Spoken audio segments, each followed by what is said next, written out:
Amigas y amigos, los saluda con el afecto de siempre José Manuel Villalpando, aquí en una emisión más de este su programa, La historia que quiero vivir, que, como ustedes bien lo saben y mucho lo agradezco, está disponible para que ustedes lo vean o lo escuchen todos los sábados a partir de las 5 de la tarde. A las 17 horas en puntito aparece este programa en el canal de YouTube de José Manuel Villalpando, valga la redundancia. Allí está este programa, que repito, aparece normalmente cada sábado a las 5 de la tarde, lo cual nos avise para que cuando ustedes quieran, gusten y manden, puedan visitar este canal en donde encontrarán literalmente más de 500 programas anteriores. Así que ahí está la invitación, amigas y amigos, para cuando gusten y quieran y tengas ganas de platicar, de recordar, de hablar de historia. Naturalmente, por supuesto, siempre reitero y lo hago con muchísima emoción y gusto, que este programa no tiene ningún fin económico, ni utilitario, ni está monetizado, ni recibe donaciones, ni nada por el estilo, que es simple y sencillamente por ese gusto, por esa pasión compartida entre ustedes y yo, de recordar el pasado, de platicar de historia, que es lo que nos motiva a los que estamos en este programa. Por supuesto, les reitero como siempre que están a su disposición las vías electrónicas que permiten comunicarnos, bien sea a mi correo villalpandohistoriador@gmail.com, a mi página de Facebook Villalpando la Historia, o en los comentarios que también permite este mismo canal de YouTube. Y no se diga más de amigas y amigos, y si les parece bien demos inicio al programa de hoy.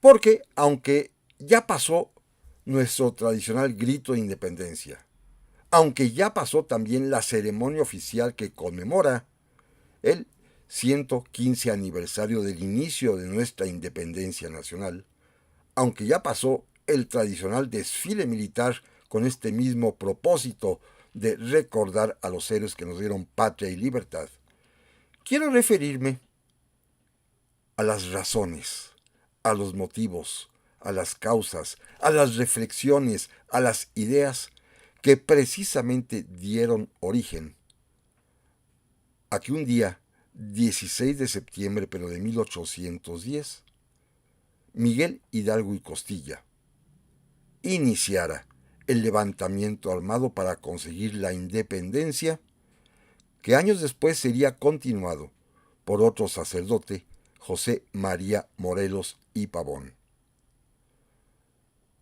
Esto es un tema importante, trascendente, porque más allá de los festejos, que año con año se celebran y en los que todo el mundo enarbola banderitas y las personas se visten con trajes típicos, algunos los varones de charros, las mujeres de chinas poblanas, etcétera, etcétera, y hasta con camisetitas para los niños, más allá de la algarabía popular que todos sentimos en esos días patrios, las razones profundas, los motivos verdaderamente válidos que los mexicanos de entonces, de allá del año de 1810, tuvieron para iniciar la guerra libertaria, siguen aún vigentes, porque aún no se han cumplido los verdaderos propósitos de quienes nos dieron patria y libertad.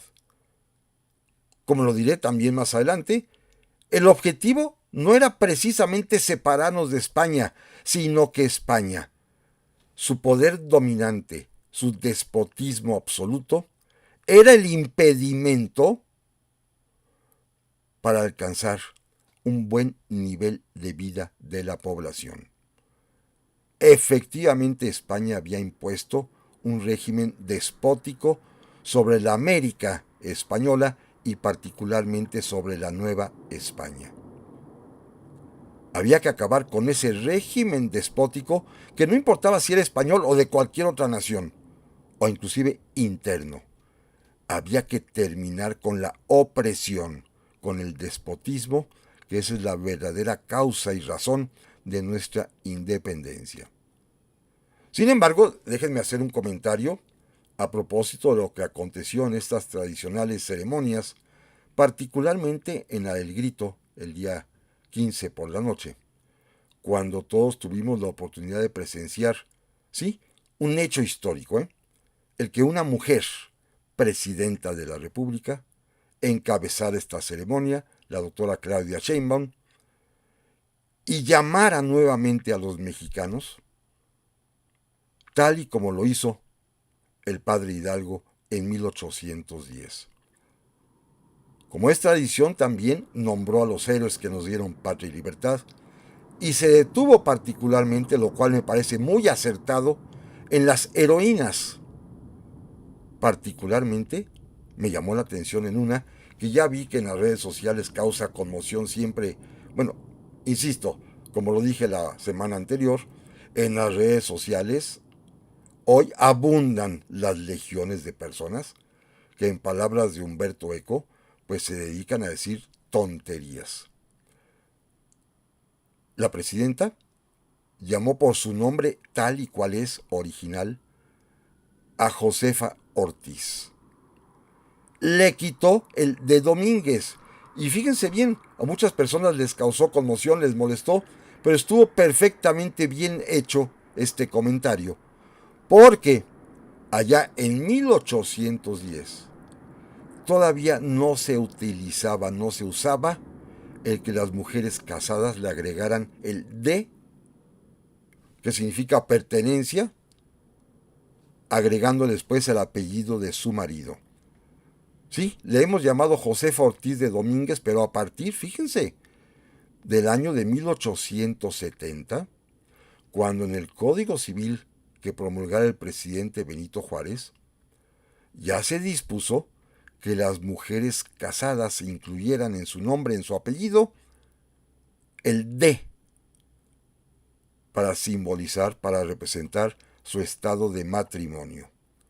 Así que a partir de entonces, y sobre todo con la época de don Porfirio, que se populariza la ceremonia del grito, y que aparece ya mencionado reiteradamente hasta nuestros días el Josefa Ortiz de Domínguez, hoy finalmente la presidenta Sheinbaum hizo simplemente mención del nombre tal y como la propia doña Josefa lo escribía, Josefa Ortiz, así a secas.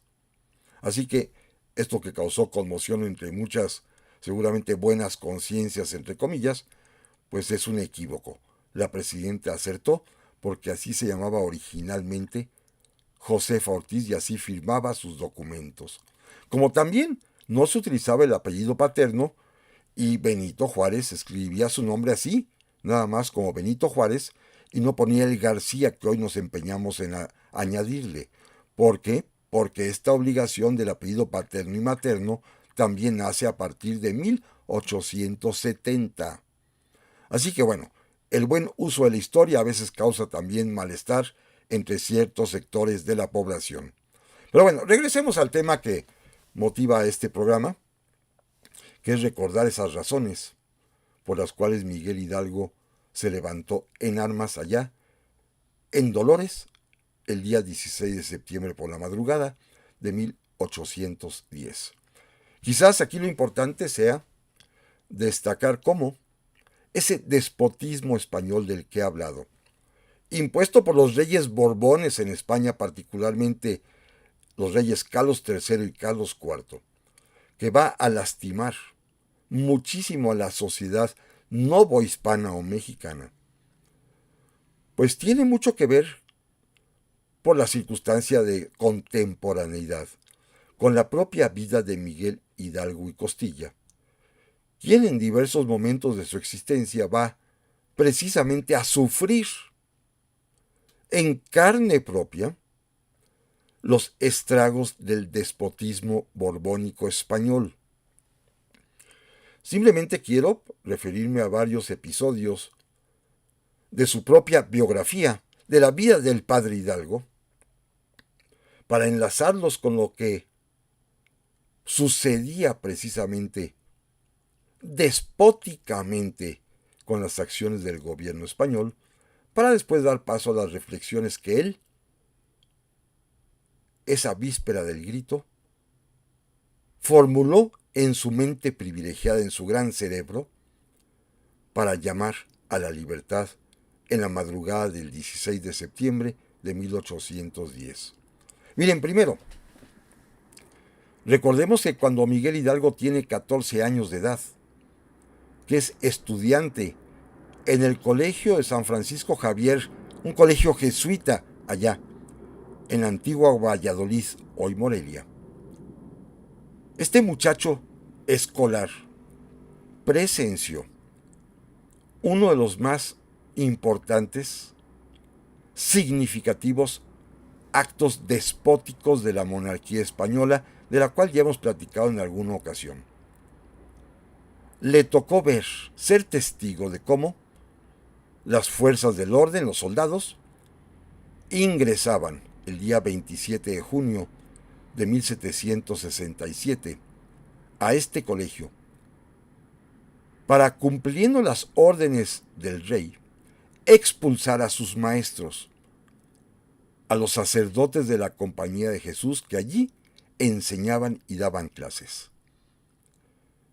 Miguel Hidalgo fue testigo de todo ello, vio cómo los tomaban presos, cómo los encadenaban, cómo los extraían del colegio entre filas de soldados, cómo se los llevaban encadenados caminando, y luego cómo fijaron en la puerta del convento, del colegio y de los templos jesuitas la orden del virrey marqués de Croix, acatando las disposiciones supremas del rey Carlos III, en donde se anunciaba a la población que el rey había dispuesto la expulsión de los jesuitas por razones que guardaba en su real pecho, y luego les advertía penas gravísimas a los que se opusieran, rematando con una frase que es quizás el símbolo más completo del despotismo ilustrado.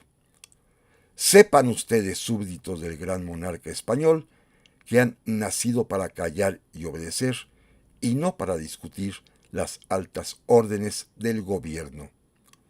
Y esto lo escuchó y lo leyó con sus propios ojos el joven Miguel Hidalgo y Costilla, y seguramente fue la primera impresión que quedó grabada en su memoria de lo que es el despotismo. Años después, ya en su vida sacerdotal, vivirá otros ejemplos también muy graves, terribles de lo que es el despotismo ilustrado. El rey Carlos III, deseoso de explotar lo más posible a la América española y particularmente a la Nueva España, que era el virreinato más rico y más importante y más poderoso de todo el imperio español, Carlos III decidió, para hacer rendir más aún los ingresos que obtenía de los novohispanos, fíjense qué terrible, aumentar el tributo indígena en 500%. Nuestros habitantes originarios, los indios en la palabra con sentido histórico, desde los tiempos de la conquista en 1521 hasta la época del rey Carlos III, ya en el año 1770 y tantos, pagaban cada uno un peso de aquel tiempo al año como tributo personal, como impuesto.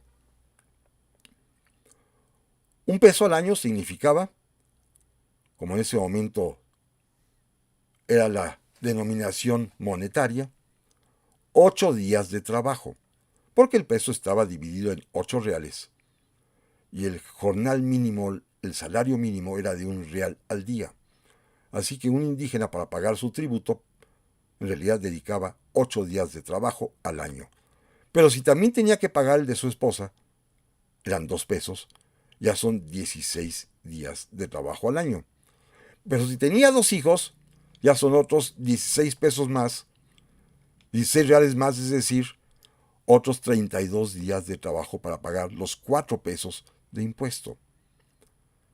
Bueno, a Carlos III le pareció esto muy poco e incrementó el tributo a 5 pesos al año por cabeza de indio, así tal cual. Es decir, ahora un habitante originario, para pagar su tributo, en lugar de trabajar 8 días, porque no aumentó el salario mínimo, debía trabajar 40 días. Para pagar también el de su esposa, tendría que trabajar 80 días. Para pagar el de sus 2 hijos, además, tendría que pagar o trabajar 160 días, casi la mitad del año, para pagar impuestos. Esto es una exorbitante subida de impuestos. Y el rey decidió que aquellos que no lo pagaran serían azotados, según la complexión, según la constitución y el sexo de cada persona, recibiría azotes por no pagar o por evadir impuestos. El padre Hidalgo, en todos los lugares donde fue cura párroco, en Colima, en San Felipe Torres Mochas, en la propia ciudad o villa de Dolores, de su propio patrimonio, de su propio peculio, decidió pagar las deudas fiscales, los impuestos de aquellos de sus feligreses que no tenían para cubrir este pago, con tal de que no los azotaran. Es el padre Hidalgo quien pagaba los impuestos de quienes no podían hacerlo.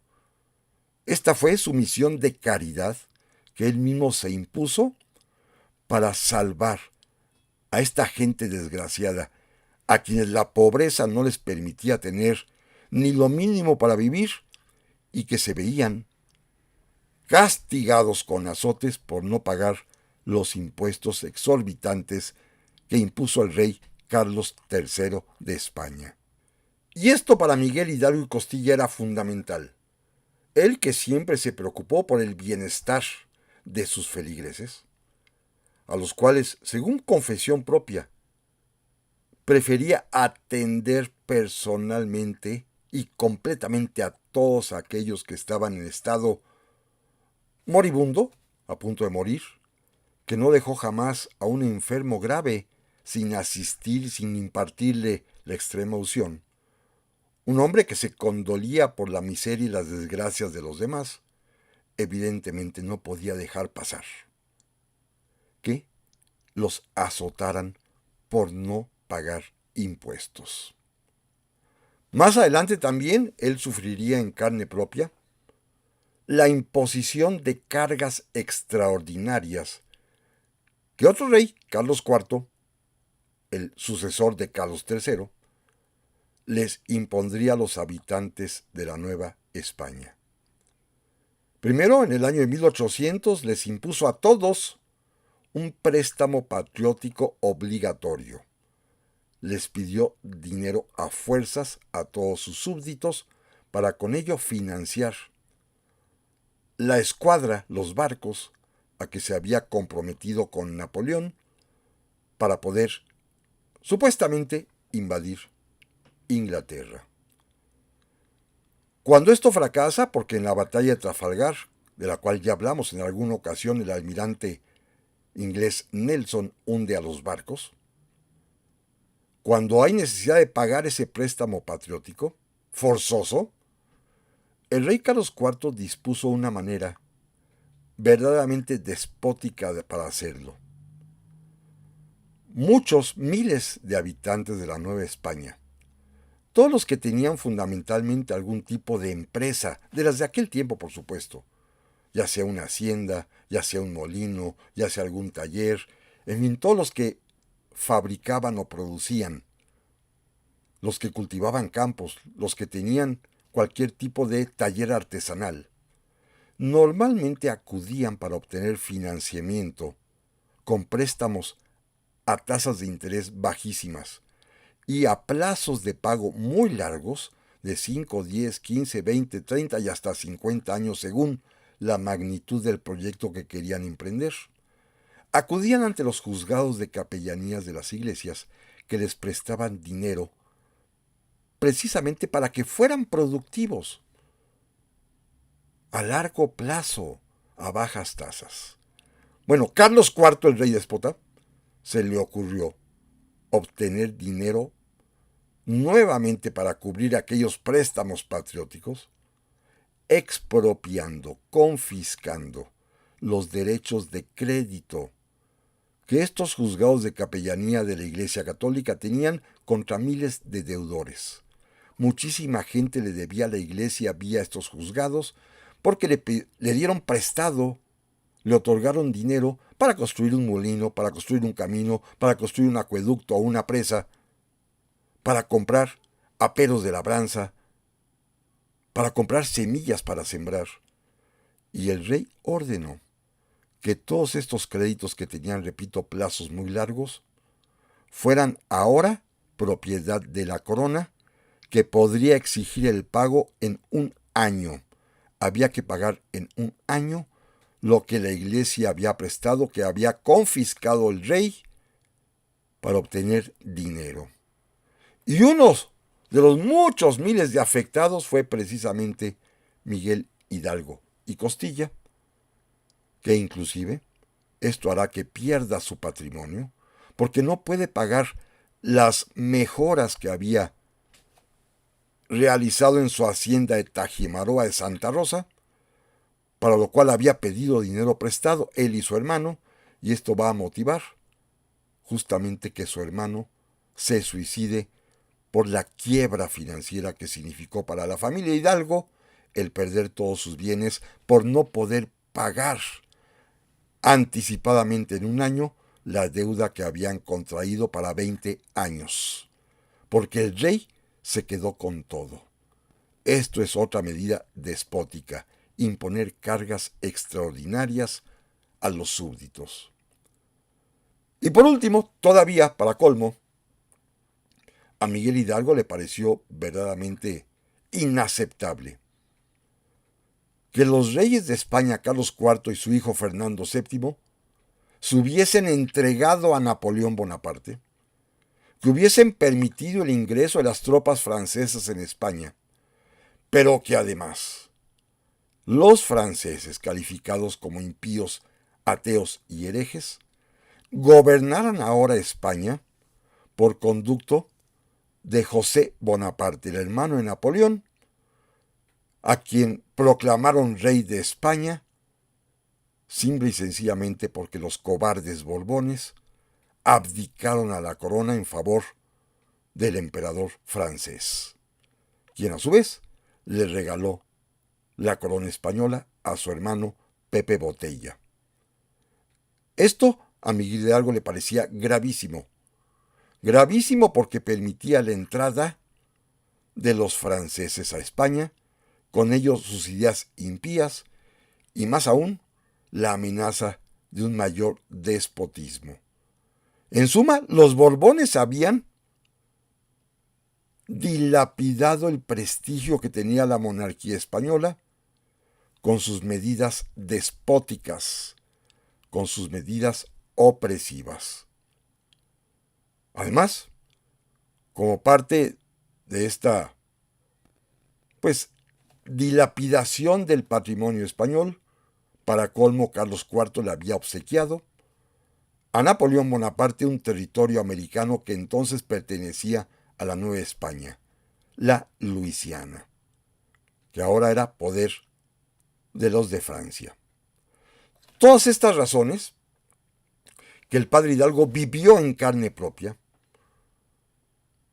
lo hicieron reflexionar,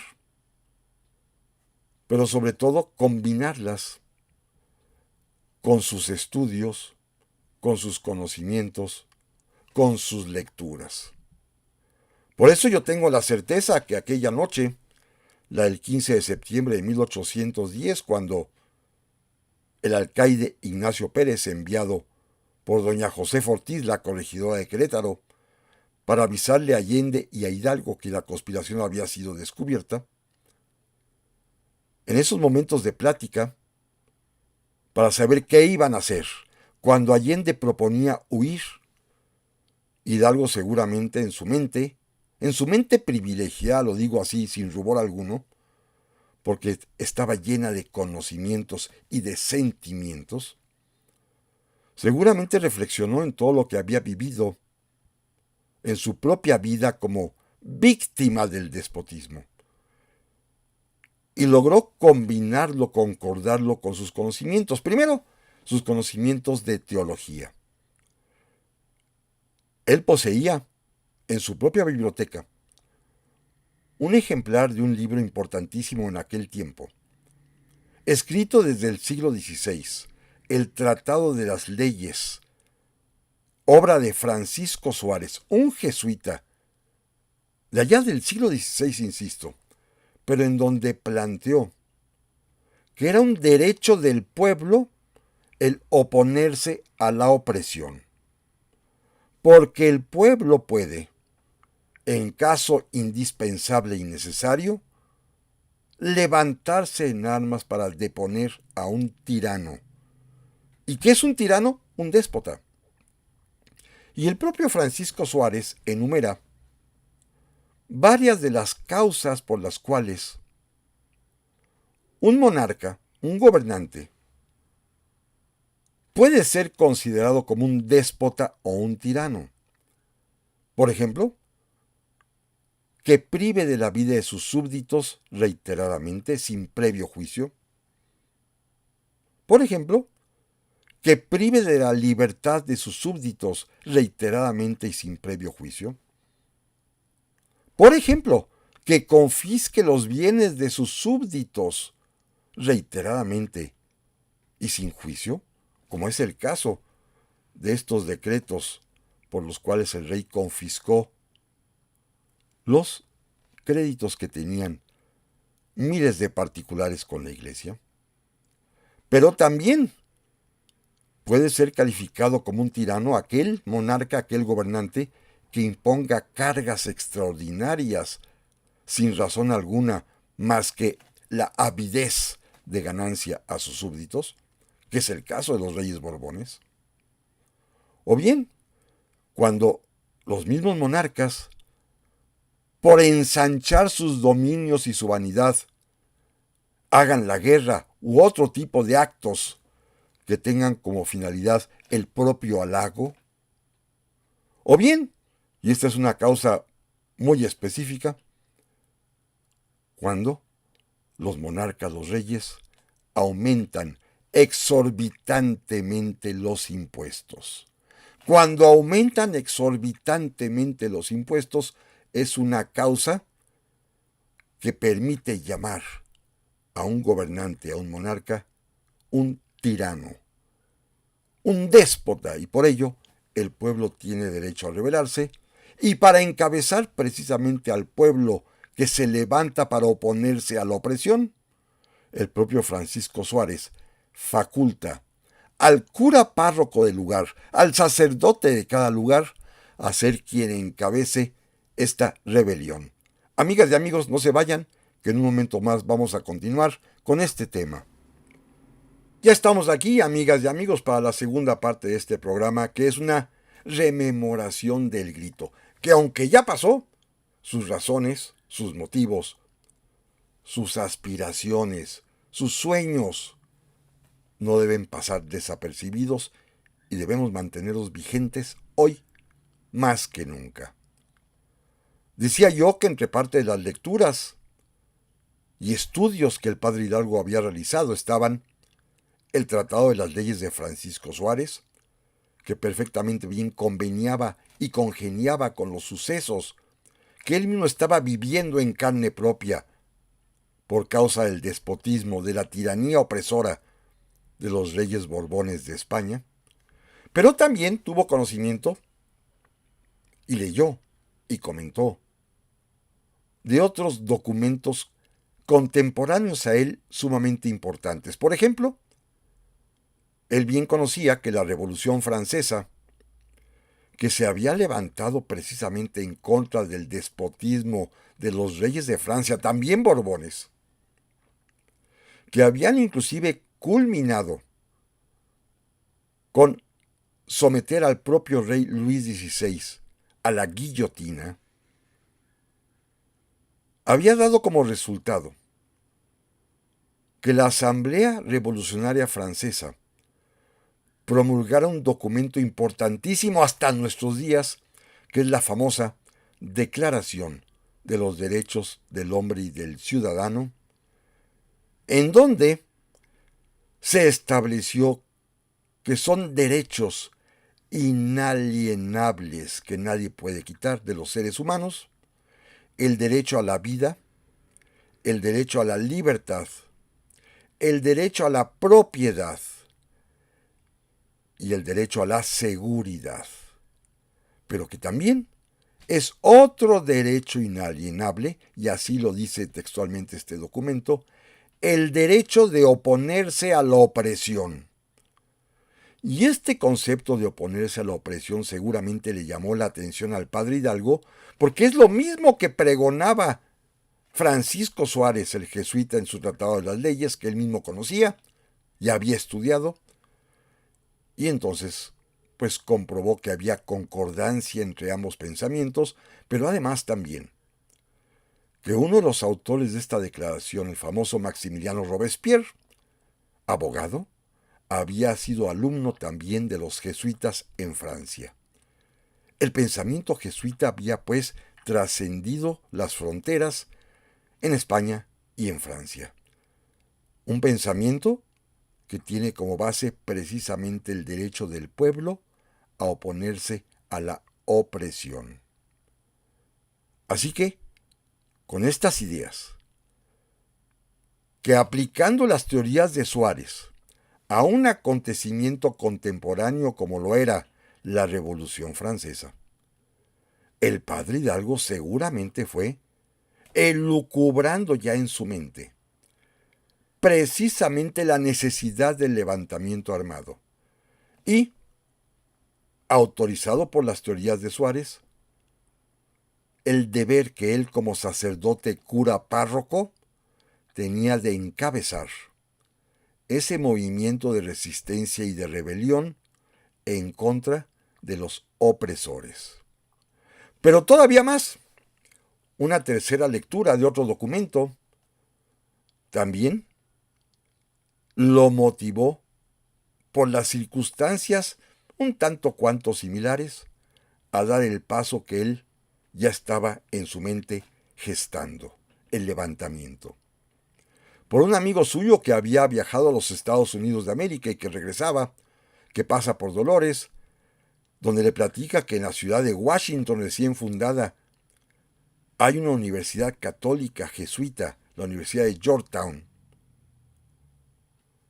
y que ahí hablan precisamente de las ideas de Suárez, y que un pensador y político norteamericano, Thomas Jefferson, tomó algunas ideas de ellos para plantear, por ejemplo, el derecho a la felicidad del pueblo, pero sobre todo, en la Constitución del Estado de Virginia que el mismo Jefferson redactó. Allí quedó escrito la definición más exacta y perfecta de lo que es un buen gobierno, que para Jefferson un buen gobierno es aquel que propicia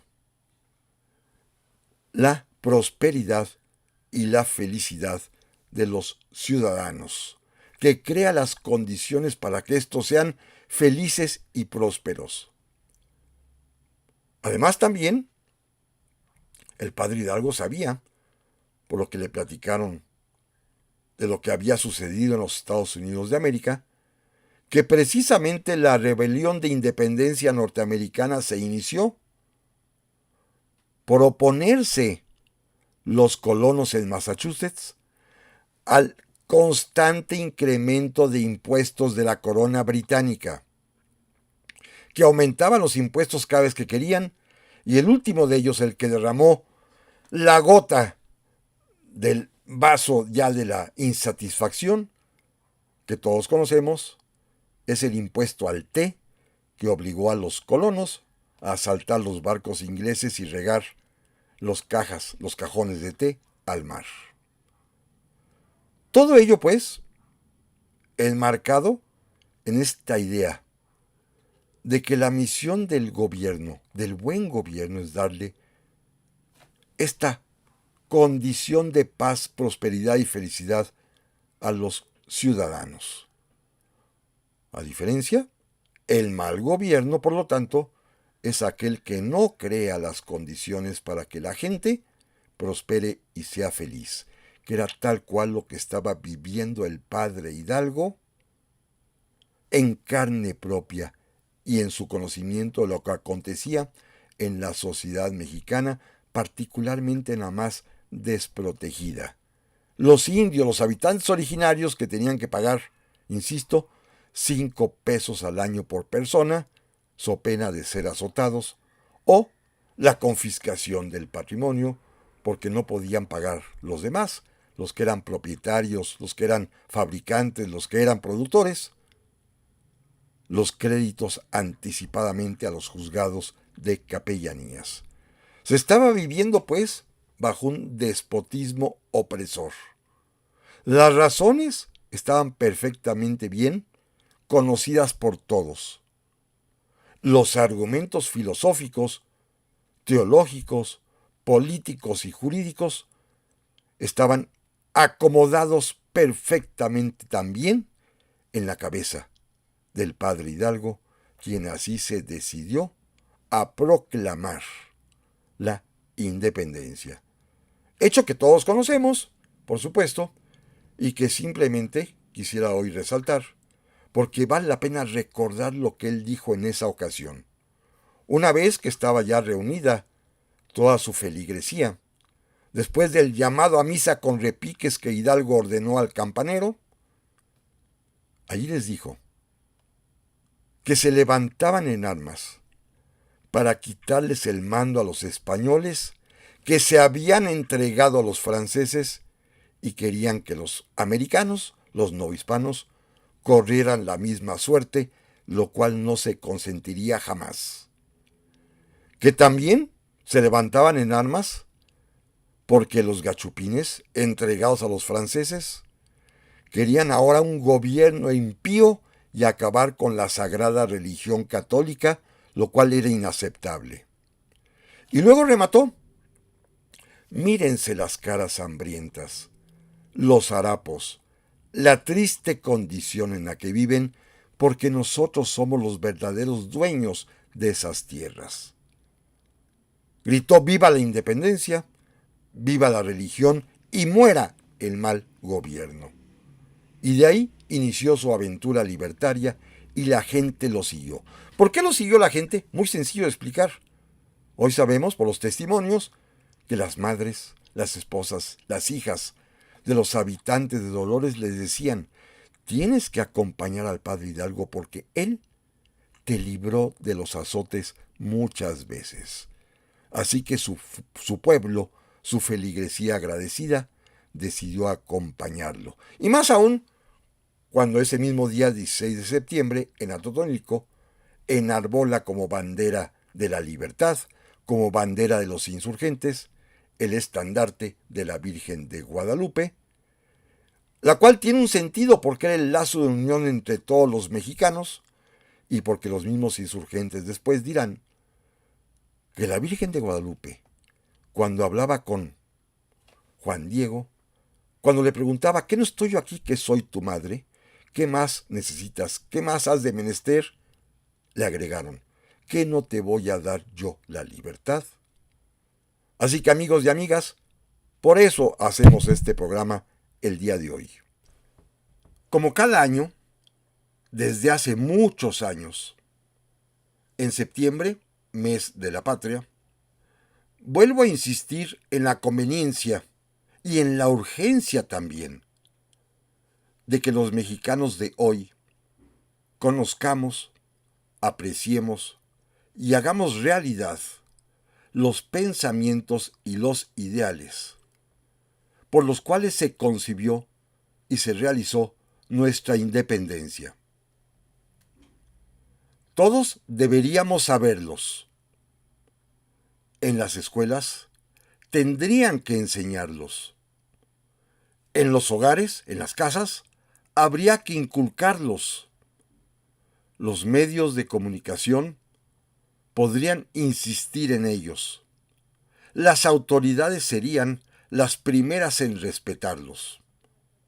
La sociedad, la más preocupada en exigirlos.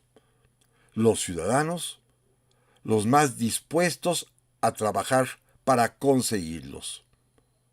Por ello, Nuevamente, quiero reiterar hoy aquí esos pensamientos y esos ideales por los cuales se luchó en nuestra independencia. Porque en el año de 1810, Miguel Hidalgo convocó a los mexicanos a levantarse para acabar con la opresión y alcanzar la libertad al grito de ¡Viva la independencia!, que significaba la esperanza de un futuro mejor. Pero también gritó ¡Muera el mal gobierno!, que representaba la inmediatez de los sufrimientos del pueblo. Quienes lo siguieron, quienes creyeron en esos ideales, como José María Morelos, decidieron sacrificar hasta la vida con tal de conseguir la independencia, a la que entendían, y esto es muy importante, como el medio indispensable para alcanzar un objetivo superior, el de la mejoría general y absoluta de toda la población. Ellos, los insurgentes, sostuvieron que la independencia era tan solo el paso necesario para alcanzar lo que consideraban como la razón de ser del movimiento insurgente. Ser libres para así poder mejorar y aumentar la calidad de vida de los mexicanos. Pensaban que la dominación española era el obstáculo que impedía el progreso y la igualdad, el reparto de las riquezas de nuestro suelo y la distribución justa de sus beneficios materiales. Por eso hicieron la guerra, para alcanzar la libertad, creyendo que una vez conseguida esta, podrían implantarse la justicia, sin importar la clase social, se acabaría con la pobreza y se crearían oportunidades para todos. Desaparecerían para siempre la discriminación, la corrupción y el despotismo. Los hombres y mujeres que gracias al movimiento iniciado en 1810 nos dieron patria y libertad, tenían muy claros los valores por los cuales luchaban y con los que deseaban construir un México diferente. Así lo entendió el padre Hidalgo, cuando explicó que el nuevo gobierno de ese México libre con el que él soñaba, el gobierno surgido de la independencia, tendría como objetivo fundamental los altos fines que anuncia la prosperidad. La prosperidad de los mexicanos como una premisa obligada para poder dar inicio a nuestra regeneración, según lo señaló José María Morelos. Estos principios y estos valores, sintetizados en 10 puntos, que para mí son el decálogo de la patria, son los siguientes. Primero, libertad, porque con la independencia se conseguiría la libertad, lo más estimable y lo más precioso que puede tener el hombre, como decía Miguel Hidalgo, porque ser libres es un derecho inalienable.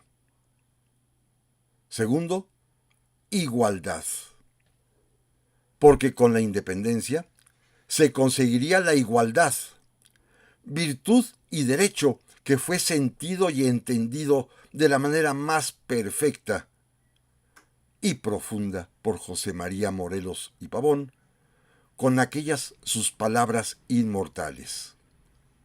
Quiero que hagamos la declaración de que no hay otra nobleza que la de la virtud, el saber, el patriotismo y la caridad.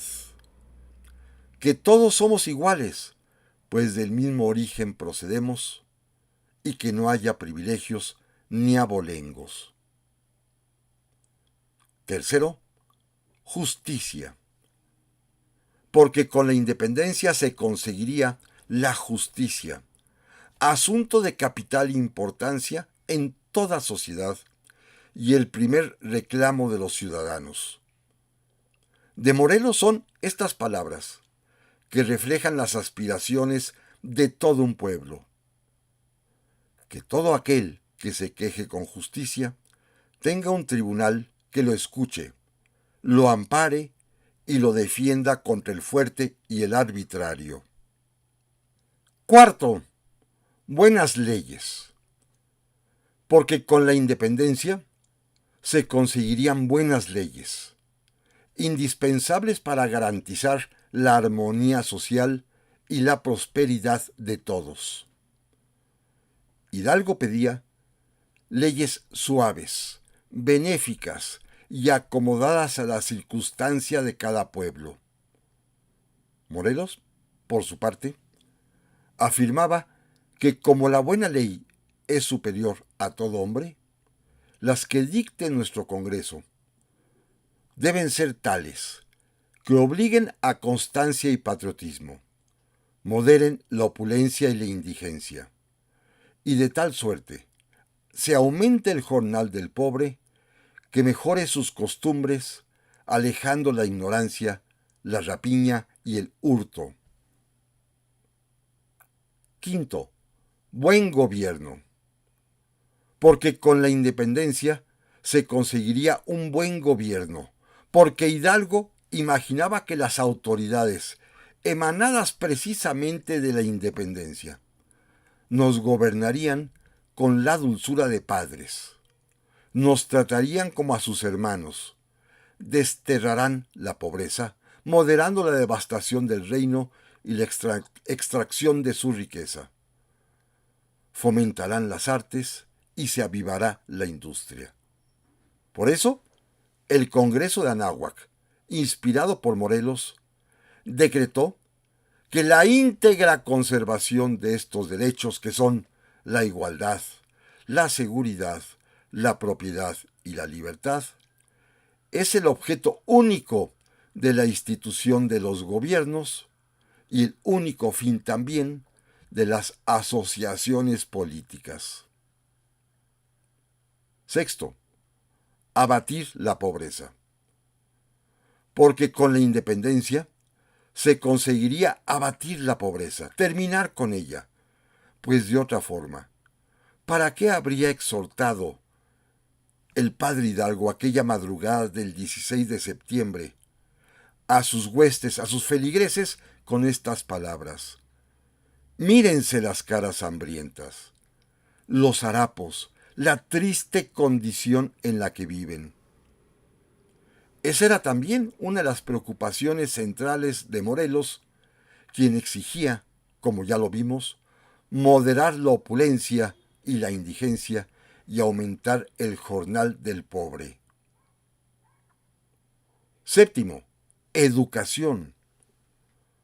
Porque con la independencia se conseguiría que todos pudiesen tener educación, pues el padre Hidalgo incesantemente repetía que por mucho que hicieran los gobernantes, nada serían si no tomaban por cimiento la buena educación del pueblo, que esta era la verdadera moralidad, riqueza y poder de las naciones, la educación. Y para Morelos, la educación resultaba ser la condición de existencia de esa nueva nación al exigir que se impartiera a todos por igual, que se eduque a los hijos del labrador y del barretero como a los del más rico hacendado. Octavo, felicidad. Porque con la independencia se conseguiría la felicidad. No como una ilusión, ni como una quimera, ni como un sueño, sino como algo eminentemente práctico y tangible, como se atrevieron a postularlo los diputados que participaron en el Congreso de Anáhuac y lo plasmaron en la Constitución de Apatzingán, única que se ha atrevido a definir lo que es la felicidad. Con estas palabras: la felicidad del pueblo y de cada uno de los ciudadanos consiste en el goce irrestricto de la igualdad, de la seguridad, de la propiedad y de la libertad. Noveno, unión. Porque para alcanzar la independencia y dar vida a todos esos sueños era indispensable la unión entre todos, tal y como lo deseaba el padre Hidalgo. Para conseguir los fines de la independencia, no necesitamos sino unirnos, decía Hidalgo. Si nosotros no peleamos contra nosotros mismos, la guerra está concluida y nuestros derechos a salvo. Unámonos, pues, todos los que hemos nacido en este dichoso suelo. Décimo, patriotismo. Porque siendo independientes, debemos practicar el verdadero patriotismo, tal y como lo definió el Congreso de Anáhuac en la Constitución de Apatzingán. Compromiso, el patriotismo, que nos corresponde a cumplir a nosotros, que somos el pueblo de la nación. Decían los insurgentes del Congreso de Anáhuac que las obligaciones de los ciudadanos para con la patria son una entera sumisión a las leyes, una obediencia absoluta a las autoridades constituidas, una pronta disposición a contribuir con los gastos públicos, un sacrificio voluntario de los bienes y de la vida cuando sus necesidades lo exijan, y que el ejercicio de estas virtudes forma el verdadero patriotismo. Este es el decálogo de la patria. Estas son las 10 altas promesas de nuestra libertad. Estos son los 10 principios fundamentales que deberían regir nuestra existencia: la libertad, la igualdad, la justicia, las buenas leyes, el buen gobierno, abatir la pobreza, la educación, la felicidad, la unión y el patriotismo. ¿Será tan difícil llevar a cabo estos 10 propósitos que no hemos podido conseguirlo en más de 200 años? ¿Cuándo empezaremos a cumplir los sueños de los hombres y de las mujeres que nos dieron patria y libertad? Recordemos que no basta con exigir, sino que debemos poner de nuestra parte. Ese es nuestro deber como mexicanos, como mexicanas: cumplir con estos 10 puntos fundamentales que son los que dieron origen a nuestra independencia, por la cual lucharon nuestros antepasados y que no hemos podido conseguir: la libertad, la igualdad, la justicia, las buenas leyes, el buen gobierno, abatir la pobreza, la educación, la felicidad, la unión y el patriotismo. Muchas gracias, amigas y amigos, por su atención, y primero Dios, aquí nos vemos y nos escuchamos la próxima semana. Pásenla muy pero muy bien.